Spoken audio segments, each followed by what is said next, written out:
اس طرح سے جو ہے حکمت عملی ہوئی, جس طرح سے ووٹ ڈالے گئے. یہ ایک کامن پرسیپشن ہے. اس پہ لوگ غصے کرتے ہیں. ہمارے پی ایم ایل نون کے دوست بھی پی پی پی کے غصے والے کم ہیں, دھیمے اور میٹھے مزاج کے لوگ ہیں زیادہ, لیکن پی ایم ایل نون والے شاید تھوڑا سا اپسیٹ ہوتے ہیں کہ آپ کیوں مینڈیٹ کا, جب 2018 میں بھی کمپرومائز مینڈیٹ تھا تو 2024 میں آپ کیوں کہہ رہے ہیں. تو اگر آپ کو یاد ہو تو ہم تو 2018 میں بھی کہتے تھے کہ کمپرومائز مینڈیٹ ہے, لیکن یہ بھی کہتے تھے کہ یہ اب حکومت آ گئی تو اب اس کو آگے چلنا چاہیے. میرا جو مسئلہ اس وقت بھی تھا اور اب بھی ہے وہ یہ کہ اگر آگے چلنے والی بات ہے تو کیا 74 سالہ, 76 سالہ, 78 سالہ, 67 سالہ لوگ جو ہیں وہ چیزوں کو آگے دیکھیں گے؟ وہ دیکھیں گے کہ 2030 اور 2040 میں پاکستان کیسے ہوگا, یا وہ یہ دیکھیں گے کہ ان کے ساتھ کیا زیادتیاں ہوئی؟ ان سب کے ساتھ یہ بیچارے سب جو ہیں, لٹرلی پوری یہ لسٹ ہے جن کو جیل میں ڈالا گیا, جن کے ساتھ زیادتی ہوئی. اس طرح کے لوگوں کا کابینہ میں ہونا ایک ایسے وقت میں جب آپ شاید نوجوانوں کو باتوں سے تو کنونس نہیں کر پائیں گے, لیکن شاید ڈیلیوری سے کر پائیں. تو ڈیلیوری کے لیے, اسپیشلی دیر پار ڈیلیوری کے لیے, میرا خیال ہے کہ اس میں تھوڑی اور کریٹیوٹی, زیادہ نوجوان جو ہے انکلوڈ ہو سکتے ہیں. عامر صاحب, آپ نے مشرف صاحب کی بات سنی, ان کے خیال میں age could have been a factor, شاید ڈیلیوری بہتر ہوتی یا آپٹکس بہتر ہوتے اگر زیادہ ینگ لوگ ہوتے کابینہ میں. سر, is that what struck you also about the cabinet? چلیں بالکل ینگ نہ ہوتے لیکن ذرا سے مختلف ہوتے. اب وہ ہو رہا ہے کہ ہمارے یہاں ہم توقع یہ کر رہے ہیں کہ جی وہی سر اتنے تو مختلف ہیں, محسن نقوی صاحب کو لے آئے, وہ دو چار. دیکھیں یہ اصل جو کور ٹیم ہے نا, آپ توقع یہ کرتے ہو کہ پاکستان کو جس طرح کے مسائل کا سامنا ہے, اور تمہیں پتہ ہے کہ جو کچھ ہم جن مسائل کا ہمیں سامنا ہے وہ اس وجہ سے ہے کہ ہمارے ہاں وہی جو اولڈ گارڈز ہیں وہ بار بار آ جاتے ہیں. آپ دیکھیں کہ وہی منسٹر جو 1980 کی دہائی میں ہوا کرتے تھے وہ ماشاءاللہ 2024 میں بھی ہیں, جو 90 کی دہائی میں تھے وہ آج بھی ہیں. تو بات یہ ہوتی کہ آپ کے پاس کیا نئے لوگ آنا بند ہو گئے, کیونکہ یہ لوگ جو ہے پھر غلطیاں بھی نہیں کریں گے, ان کی غلطیاں بھی وہی پرانی ہوں گی. تو آپ نے ان لوگوں کو کئی بار آزمایا ہوا ہے, ملک نے دیکھا ہوا ہے. آج ہم جن حالات میں کھڑے ہیں ان میں تمام بزرگوں کا بہت بڑا ہاتھ ہے, اور اگر آپ کو پاکستان کو کسی نئی سمت پہ لے کے جانا ہے تو وہ آپ کو نظر نہیں آئے گی ان ایسے چہروں کے ہوتے ہوئے, کیونکہ یہ وہی جو ان کے ماضی کے تجربے رہے. میں مشرف صاحب کی بات سے بالکل ایگری کروں گا کہ یہ وہی چیزیں کر رہے ہوں گے جو انہوں نے ماضی میں کی. اچھا, پھر دوسری بات یہ کہ وہ ہوتا ہے نا کہ جی آپ یہ اس طرح کی ایک منصوبہ بندی کر رہے ہیں کہ جس میں آپ کو پاکستان کو جس طرح کے معاشی بحران کا سامنا ہے اس میں کوئی نیا ویژن آنا چاہیے, کوئی نیا خیال آنا چاہیے. تو کیا آپ ان سے توقع کرتے ہیں کوئی یہ نیا ویژن لے کر آئیں گے؟ میرے خیال میں یہ چیز جو آپٹکس کی بات لیں, آپ پریکٹیکل بات کریں. ہماری یہ مسئلہ یہ کہ جو حکومت اشرافیہ ہے وہ چند خاندانوں کے زیر تسلط ہے, اور یا خاندان کے افراد آتے ہیں یا پھر جو ان کے حامی و ناصر ہوتے ہیں, جو ان کے بڑے آپ سمجھے کہ چمچے ہوتے ہیں, میں لفظ استعمال کر رہا ہوں جان بوجھ کے, ان لوگوں کو موقع دیا جاتا ہے.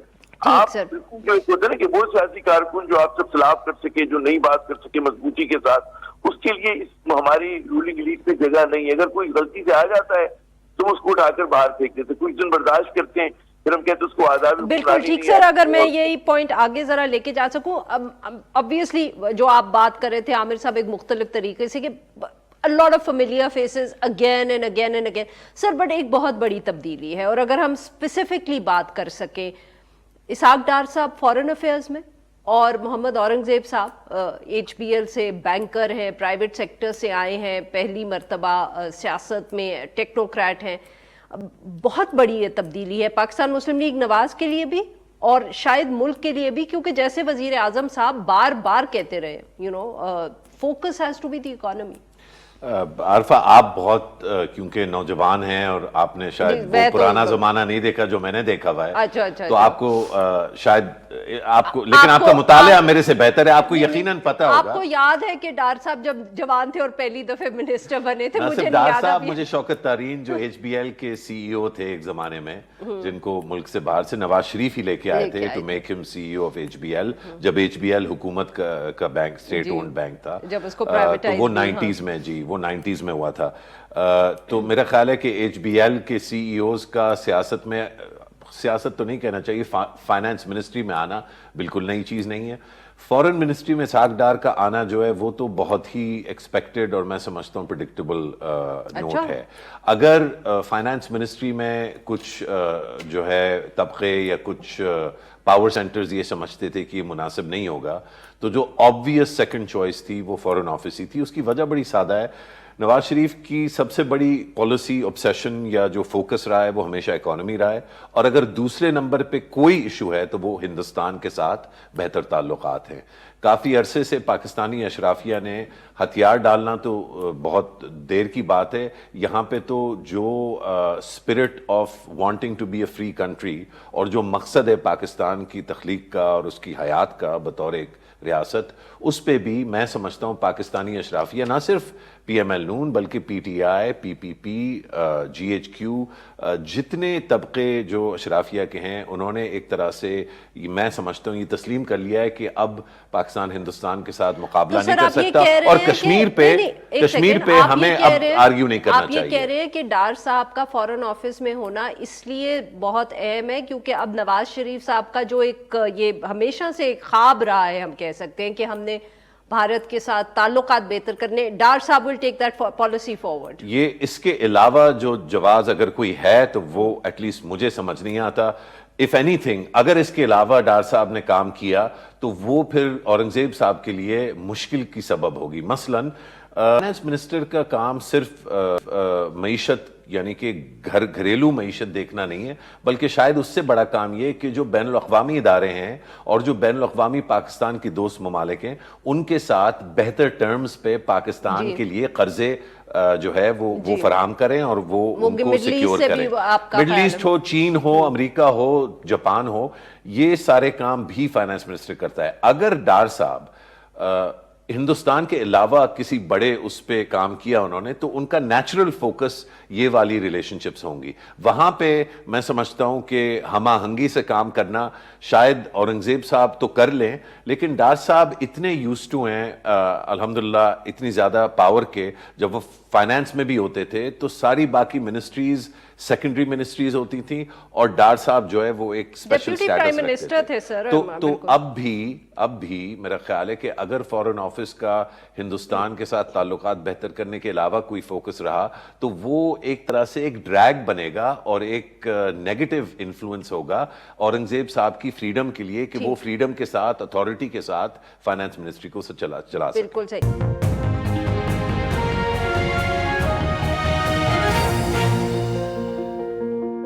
عامر صاحب، عطا تارڑ صاحب نیو فیس، obviously جیسے مشرف صاحب کہہ رہے تھے پاکستان مسلم لیگ نواز میں تو وہ کچھ وقت سے ہیں، مگر انفارمیشن منسٹری پرویز رشید صاحب تھے پہلے، پھر مریم اورنگزیب صاحبہ، اب وہ چلی گئی پنجاب میں، تو عطا تارڑ صاحب کو انفارمیشن منسٹری دی گئی ہے. اس کو کیسے آپ دیکھ رہے ہیں؟